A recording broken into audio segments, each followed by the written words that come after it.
자녀들이 다 커서 성인이 되어도 계속 이것저것 도와주고 싶은 것이 부모의 마음입니다. 좋아하는 반찬도 해주고 싶고, 내가 여유가 되면 생활비도 보태주고 싶고, 손주들 용돈도 주고 싶고, 뭔가 도움이 될 만한 것이 있다면 전부 챙겨주고 싶은 마음이 굴뚝 같죠.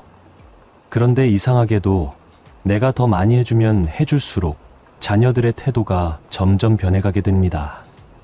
고마워하기는커녕 당연하다는 듯이 받기만 하고, 심지어는 더 달라고 하는 경우도 있고 말입니다. 여러분도 이런 경험 있으신가요? 분명 좋은 마음으로 해준 일인데 왜 이런 결과가 나오는 걸까요? 오늘은 자녀에게 무언가를 주고 도와줄 때 반드시 알아야 할 중요한 원칙에 대해 이야기하려 합니다. 이 영상을 끝까지 보시면 자녀들과의 관계가 한층 더 건강해지고 여러분의 마음도 훨씬 편안해지실 겁니다. 자세한 이야기에 앞서 동영상 제작에 큰 도움이 되는 구독과 좋아요 한 번씩 부탁드리겠습니다. 마음을 따뜻하게 이어주는 영상을 더 빠르게 받아보실 수 있습니다. 지금 바로 시작하겠습니다.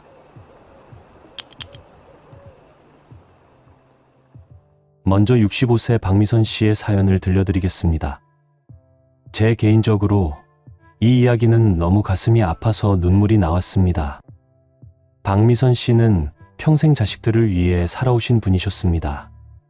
남편이 47세의 젊은 나이에 갑작스런 심장마비로 세상을 떠난 후 혼자서 당시 중학생이던 큰아들과 초등학생이던 작은아들을 홀로 키우셨죠. 그 과정에서 박미선 씨는 온갖 고생을 다했습니다. 새벽 4시에 일어나서 떡집에서 일하고, 오후에는 식당에서 설거지를 하고, 저녁에는 아파트 청소까지 했습니다. 하루에 서너 시간밖에 못 자면서도 아이들 도시락은 꼭 직접 싸주셨고, 학부모 상담에도 빠짐없이 참석하셨습니다. 아이들 아버지가 없으니까 엄마라도 제대로 해줘야지. 이게 박미선 씨의 신념이었습니다. 그렇게 15년을 버텨내셨습니다. 두 아들 모두 대학을 졸업시키고 취직도 시키고 결혼도 시켜주셨죠. 큰아들 민호는 번듯한 회사에 다니며 결혼도 하고 딸도 하나 있습니다. 작은아들 민수는 작은 카페를 운영하며 마찬가지로 결혼해서 아들 둘을 키우고 있었습니다. 두 아들이 모두 결혼을 하고 나서도 박미선 씨의 마음은 여전했습니다. 자식들이 조금이라도 힘들어 보이면 가만히 있을 수 없었죠. 2년 전 어느 날이었습니다. 큰아들 민호가 전화를 걸어왔습니다. 엄마, 전세금이 좀 부족해요. 3천만 원 정도만 도와주실 수 있을까요? 박미선 씨는 망설이지 않았습니다. 20년 동안 모아온 적금 4천만 원을 전부 깨서 아들에게 주셨습니다. 3천만 원이라고 했는데 조금 더 여유 있게 써라. 이렇게 말씀하시면서 말입니다. 6개월 후에는 작은아들 민수가 찾아왔습니다. 엄마, 카페 사업이 잘 안 되어서요. 메뉴도 바꾸고 인테리어도 새로 해야 할 것 같아요. 5천만 원 정도 필요한데. 박미선 씨는 이번에도 주저하지 않으셨습니다. 30년 동안 살던 집을 담보로 잡아서 돈을 마련해 주셨습니다. 손주들에게도 마찬가지였습니다. 큰아들 집 손녀 지민이가 피아노를 배우고 싶다고 하면 피아노 학원비를 대주고, 작은아들 집 손자 준영이와 준호가 태권도를 배우고 싶다고 하면 그것도 할머니가 다 챙겨주셨죠. 명절 때마다 용돈 봉투도 빼놓지 않았습니다. 지민이에게는 10만 원, 준영이와 준호에게는 각각 5만 원씩. 생일 때도 마찬가지였습니다. 그런데 말입니다. 점점 이상한 일들이 일어나기 시작했습니다. 처음에는 엄마, 정말 감사해요. 어떻게 갚아야 할지. 라고 하던 큰아들이 점점 달라졌습니다. 엄마, 이번 달에 지민이 학원비 좀 도와주세요. 50만 원이면 될 것 같아요. 이런 말을 할 때도 예전처럼 미안해하는 기색이 없어졌습니다. 마치 엄마가 도와주는 게 당연하다는 듯이 말하더군요. 작은아들은 더 심했습니다. 엄마, 카페 장비가 또 고장났어요. 수리비가 200만 원 나오는데 지금 가게 사정이 어려워서요. 이런 식으로 한 달에 한 번씩은 돈 달라는 전화가 왔습니다. 손주들도 마찬가지였습니다. 예전에는 할머니가 용돈을 주면 고마워요, 할머니 라고 밝게 인사하던 아이들이 이제는 용돈 봉투를 받고도 이것만 주는 거예요? 라고 묻더군요. 더 충격적인 일은 지난 가을에 일어났습니다. 박미선 씨가 갑자기 허리 디스크가 심해져서 수술을 받아야 하는 상황이 되었습니다. 병원에서 입원하라고 했죠. 박미선 씨는 두 아들에게 연락을 했습니다. 큰아들 민호에게 전화했더니 이런 대답이 돌아왔습니다. 엄마, 지금 회사에서 프로젝트 때문에 너무 바빠요. 하영이도 지민이 학원 끝나고 데려와야 하고 며칠 후에 갈게요. 작은 아들 민수는 더했습니다. 전화를 3번이나 걸었는데 받지 않더군요. 나중에 문자로 카페일 때문에 못 가겠어요. 빨리 나으세요 라고만 보내왔습니다. 결국 박미선 씨는 혼자서 입원 수속을 밟고 혼자서 수술을 받았습니다. 수술 후 회복실에서 혼자 누워있을 때의 그 서러움을 어떻게 표현할 수 있을까요? 그때 박미선 씨는 병실에서 이런 말을 하셨습니다. 눈물을 흘리면서 말입니다. 내가 뭘 잘못했을까요? 자식들을 위해 내 모든 걸 다 줬는데 왜 이렇게 됐을까요? 내가 아플 때는 아무도 옆에 있어주지 않네요. 이럴 거면 그냥 혼자 살 걸 그랬나 봅니다. 병문안을 온 것은 옆집에 사는 이웃이었습니다. 자식들이 아니라 말입니다. 여러분, 이 이야기를 들으면서 어떤 기분이 드십니까? 가슴이 답답해지지 않습니까? 혹시 여러분도 비슷한 경험을 하고 계시지는 않으신가요? 사실 이런 일은 박미선 씨에게만 일어나는 특별한 일이 아닙니다. 요즘 정말 많은 부모님들이 겪고 있는 현실입니다. 왜 이런 일이 일어나는 걸까요? 분명히 좋은 마음으로 자식들을 사랑하는 마음에서 해준 일인데 말입니다. 박미선 씨보다 더 헌신적인 부모가 어디 있겠습니까? 여기에는 우리가 모르고 있던 아주 중요한 원리가 숨어 있습니다. 바로 주는 방법에 대한 원리 말입니다. 아무리 좋은 마음으로 주더라도 방법이 잘못되면 오히려 독이 될 수 있다는 사실을 많은 분들이 모르고 계십니다. 사랑한다고 해서 무조건 퍼주기만 하면 자식들이 부모를 우습게 보게 된다는 무서운 진실 말입니다. 그렇다면 어떻게 줘야 하는 걸까요? 자식들이 진정으로 고마워하고 부모를 더욱 소중히 여기게 만드는 방법이 있을까요? 있습니다. 그것도 아주 분명하고 확실한 방법이 있습니다. 이걸 깨닫게 해준 분이 계십니다. 72세 최순덕 씨의 이야기를 들려드리겠습니다. 최순덕 씨도 처음에는 박미선 씨와 비슷한 상황이었습니다. 딸 둘을 키우면서 온갖 희생을 다했죠. 결혼 후에도 계속 도와주고 손주들 용돈도 챙겨주고 뭐든지 필요한 게 있으면 먼저 나서서 해결해 주셨습니다. 그런데 어느 날 깨달음을 얻게 되었습니다. 그 계기가 참 인상적이었는데요. 3년 전 어느 봄날이었습니다. 큰딸 혜진이가 또다시 돈을 빌리러 왔습니다. 엄마, 아이들 학원비가 좀 부족해서요. 이번만 도와주세요. 그때까지만 해도 최순덕 씨는 늘 하던 대로 지갑을 꺼내려고 했습니다. 그런데 그 순간 옆에서 손녀가 하는 말을 듣게 되었습니다. 엄마, 할머니한테 또 돈 달라고 하는 거야? 할머니는 우리 ATM 기계야? 그 한마디가 최순덕 씨의 가슴을 후려팠습니다. 초등학교 3학년 손녀의 입에서 나온 말이었습니다. ATM 기계라니요. 돈만 넣으면 돈이 나오는 기계 말입니다. 그 순간 최순덕 씨는 깨달았습니다. 아, 내가 지금까지 잘못 생각하고 있었구나. 무조건 주기만 하면 되는 게 아니었구나. 그날 밤 최순덕 씨는 밤새 생각하셨습니다. 그리고 완전히 다른 방식으로 접근하기 시작했습니다. 먼저 큰딸에게 이렇게 말씀하셨습니다. 혜진아, 엄마가 그동안 너희들을 너무 편하게 해준 것 같구나. 앞으로는 조금 다르게 해보자. 엄마, 무슨 말씀이세요? 너희도 이제 다 어른이잖니. 엄마가 무조건 다 해주는 게 너희들한테 도움이 안 되는 것 같아. 앞으로는 정말 꼭 필요할 때만, 그리고 너희가 먼저 노력을 보여줄 때만 도와주겠다. 딸은 처음에는 이해하지 못했습니다. 엄마, 갑자기 왜 그러세요? 저희가 뭘 잘못했나요? 잘못한 게 아니야. 엄마가 잘못 생각했던 거지.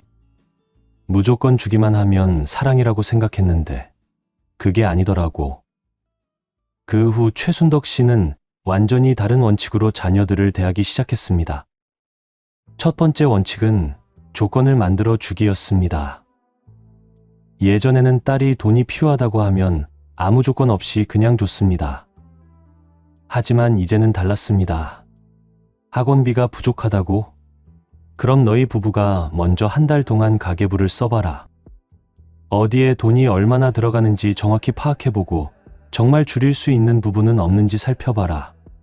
그 다음에 다시 이야기하자. 처음에는 딸이 투덜댔습니다. 엄마, 뭐 이렇게 복잡하게 하세요? 예전에는 그냥 주셨잖아요. 예전이 잘못됐었다고 했잖니. 엄마도 돈이 하늘에서 떨어지는 게 아니거든. 신기한 일이 일어났습니다. 딸이 정말로 가계부를 쓰기 시작한 겁니다. 그리고 한 달 후에 와서 이렇게 말했습니다. 엄마, 가계부를 써보니까 정말 필요 없는데 쓰는 돈이 많더라고요. 배달 음식도 줄이고 옷도 덜 사니까 학원비 정도는 우리가 감당할 수 있을 것 같아요. 최순덕 씨는 그때 느꼈습니다. 아, 이게 진짜 도움을 주는 거구나. 그냥 돈을 주는 게 아니라 스스로 해결할 수 있는 능력을 키워주는 게 진짜 사랑이구나. 두 번째 원칙은 감사를 표현할 기회 만들어 주기였습니다. 예전에는 뭘 해줘도 당연하다는 듯이 받기만 하던 자녀들이 이제는 달랐습니다. 도움을 받을 때마다 반드시 감사를 표현하도록 했습니다. 엄마가 도와준 거니까 고맙다는 인사 정도는 해야 하지 않겠니? 처음에는 형식적으로 하던 인사가 점점 진심이 되어갔습니다. 세 번째 원칙은 주는 이유를 분명히 하기였습니다. 엄마가 왜 너희를 도와주는지 알고 있니? 너희가 힘들어서가 아니야.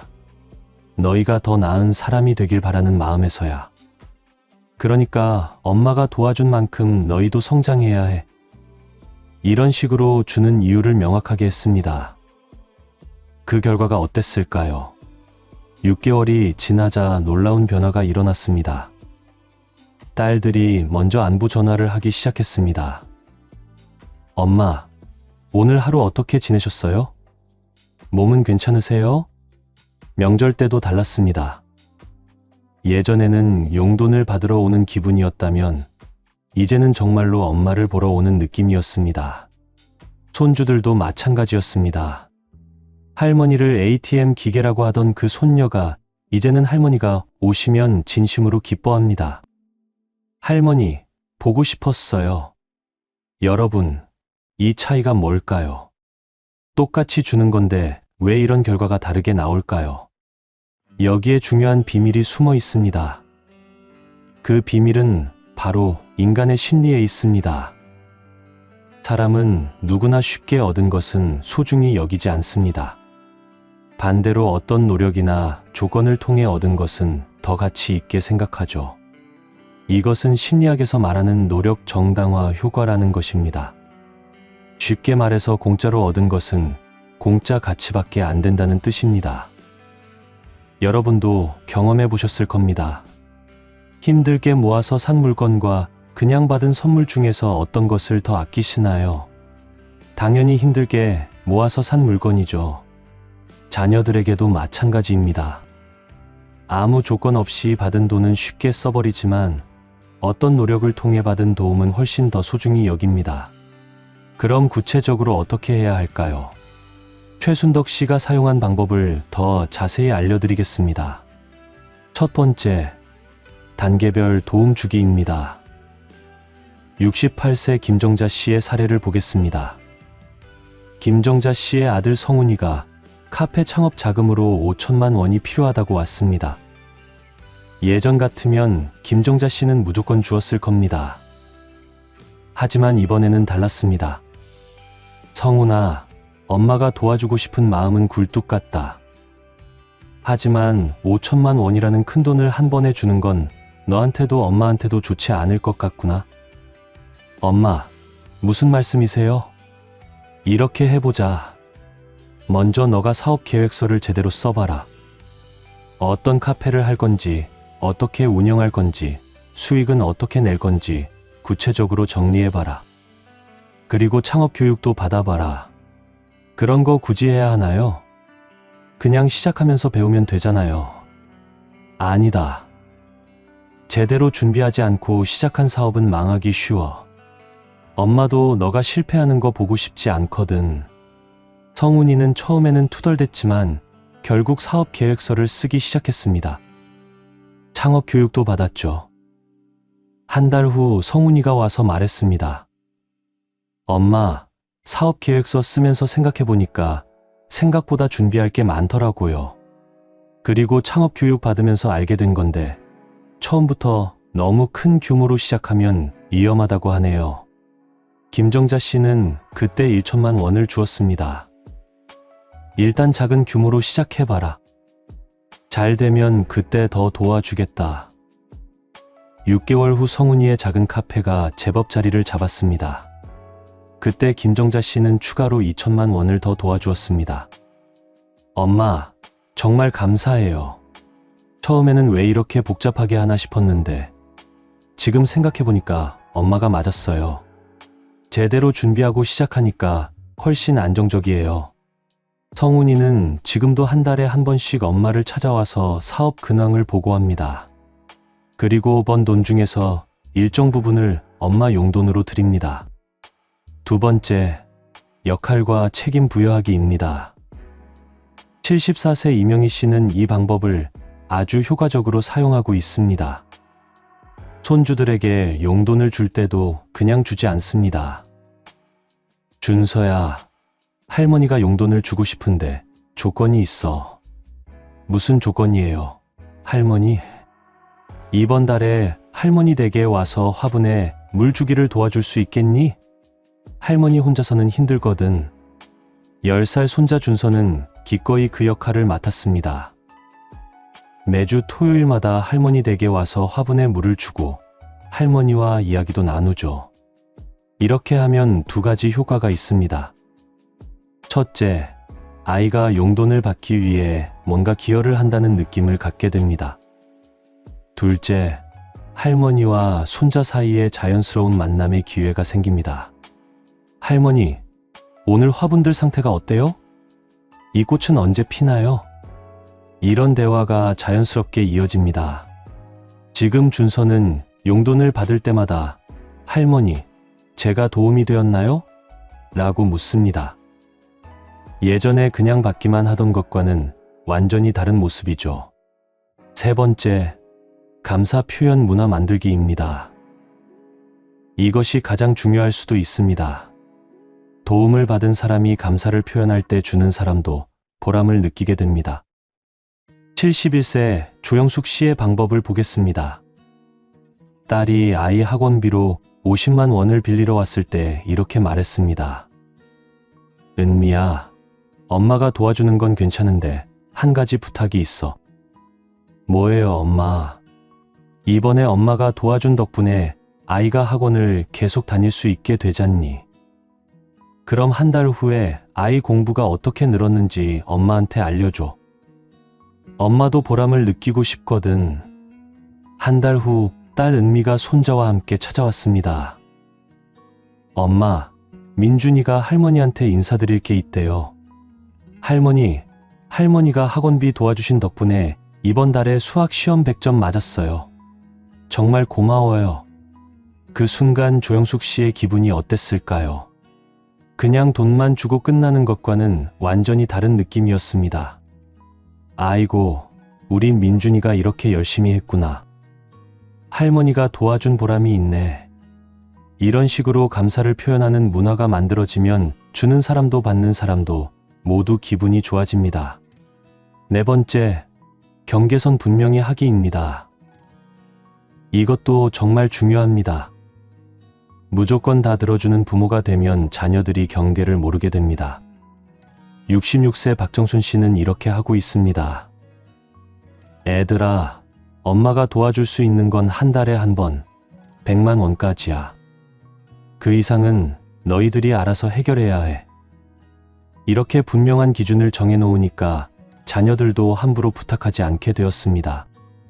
정말 꼭 필요할 때만 신중하게 부탁하죠. 그리고 이런 일도 있었습니다. 작은 아들이 급하게 돈이 필요한 일이 생겼는데 이미 그 달에 도움을 받은 상태였습니다. 그때 아들이 이렇게 말했습니다. 엄마, 저 이번 달에 이미 도움 받았잖아요. 다음 달까지 기다릴게요. 다른 방법을 찾아볼게요. 박정순 씨는 그 말을 듣고 오히려 기특했습니다. 아들이 이제 경계를 알고 있구나.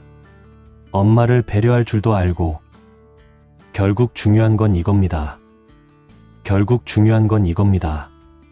사랑한다고 해서 무조건 주기만 하는 게 진짜 사랑이 아니라는 사실입니다.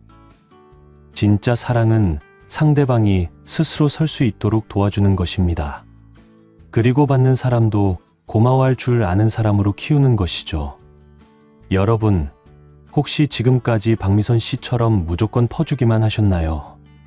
그래서 자녀들이 점점 당연하다는 듯이 받기만 하고 있나요? 늦지 않았습니다. 지금부터라도 바꾸시면 됩니다.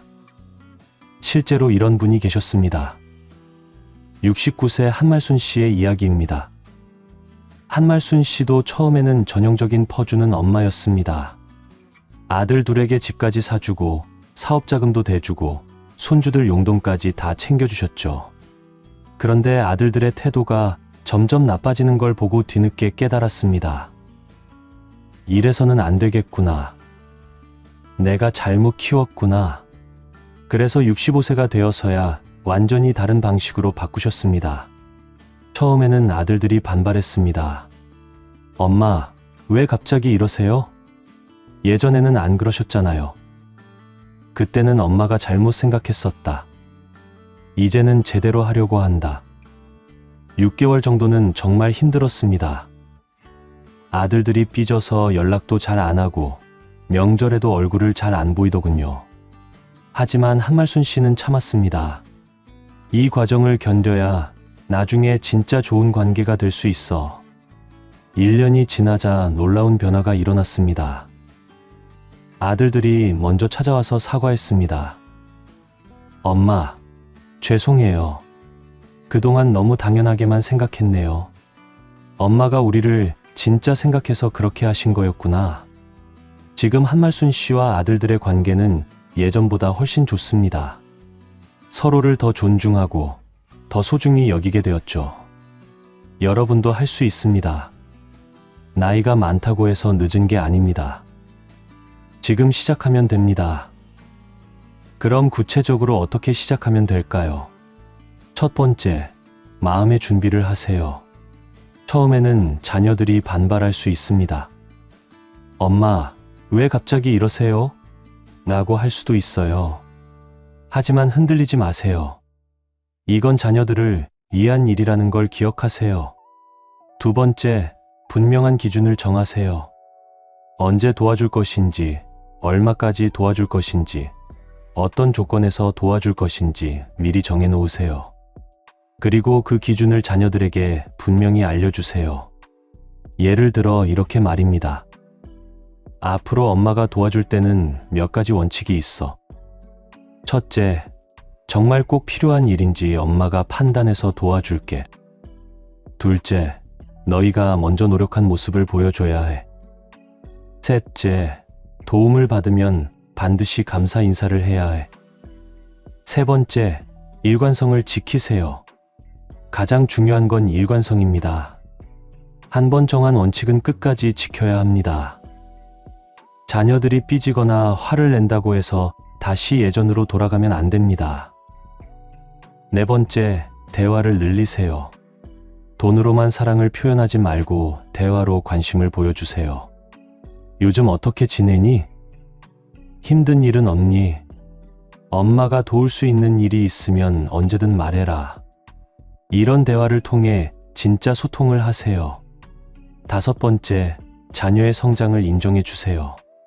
자녀가 스스로 문제를 해결했을 때는 크게 칭찬해 주세요. 아이고, 우리 아들이 이제 정말 의젓해졌구나. 혼자서도 잘 해결하네. 기특하다. 이런 인정과 격려가 자녀들을 더 성숙하게 만듭니다. 여러분, 기억하세요. 무조건 주는 게 사랑이 아닙니다. 올바르게 주는 게 진짜 사랑입니다. 자녀들이 부모를 ATM 기계로 여기게 만들지 마세요. 자녀들이 부모를 진짜 존경하고 감사해야 할 수 있도록 해주세요. 그러려면 여러분이 먼저 바뀌어야 합니다.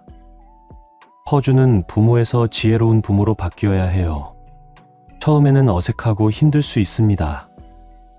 하지만 이 과정을 견뎌내면 분명히 더 좋은 관계가 될 수 있습니다. 박미선 씨도 지금은 많이 달라졌습니다. 이런 이야기를 듣고 나서 자신의 방식을 바꾸기 시작했거든요. 처음에는 아들들이 당황했지만 지금은 오히려 엄마를 더 존중하게 되었습니다. 엄마, 그동안 죄송했어요. 엄마, 마음을 몰랐네요. 이런 말을 들을 수 있게 된 거죠. 여러분의 자녀들도 마찬가지입니다. 지금은 당연하다는 듯이 받기만 하지만 여러분이 올바른 방식으로 바꾸면 분명히 달라질 겁니다. 늦었다고 생각하지 마세요. 지금이 바로 시작할 때입니다. 오늘부터 실천해 보세요. 무조건 퍼주는 부모가 아니라 지혜롭게 주는 부모가 되어 보세요. 그러면 자녀들이 여러분을 더 소중히 여기게 될 것입니다. 그리고 여러분도 진짜 보람을 느끼실 수 있을 겁니다. 자녀들과의 관계가 더욱 건강해지고 여러분의 마음도 훨씬 편안해지실 거예요. 오늘 이 영상이 여러분께 조금이라도 도움이 되었다면 구독과 좋아요를 눌러주세요. 더 많은 인생 지혜와 가족 관계에 대한 이야기를 나누고 싶습니다. 여러분의 하루하루가 따뜻하고 의미 있기를 바랍니다. 귀중한 시간을 내어 끝까지 함께 해주신 여러분께 진심으로 감사드립니다. 오늘도 수고 많으셨습니다.